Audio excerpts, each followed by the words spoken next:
Selamat malam, perkenalkan nama saya Stephen Gracia Taleko dengan nomor NIM 05452691 Prodi Teknologi Pendidikan.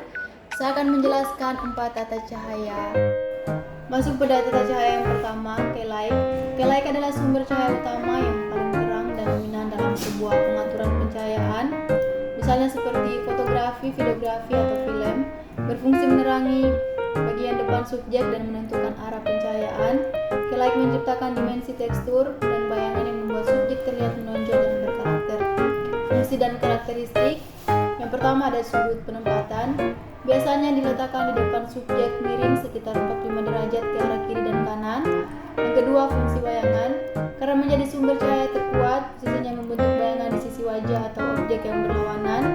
Yang ketiga, kombinasi. Untuk mendapatkan hasil maksimal, K-Light biasanya dipadukan dengan V-Light, cahaya pelunak bayangan, dan backlight, cahaya pemisah subjek dan latar belakang. Masuk pada tata cahaya kedua ada V-Light.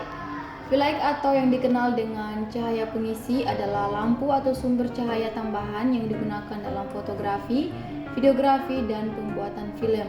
Fungsi utamanya adalah untuk mencerahkan area yang gelap dan melembutkan bayangan keras yang dihasilkan oleh cahaya utama atau K-Light. Mengapa V-Light penting? Yang pertama, menjaga detail. Mengisi bayangan agar detail pada subjek tetap terlihat jelas oleh kamera yang biasanya memiliki rentang dinamis lebih terbatas dibanding mata manusia. Yang kedua, mengatur kontras, memberikan kesan visual yang lebih merata, natural, dan berdimensi. Konsep penggunaan.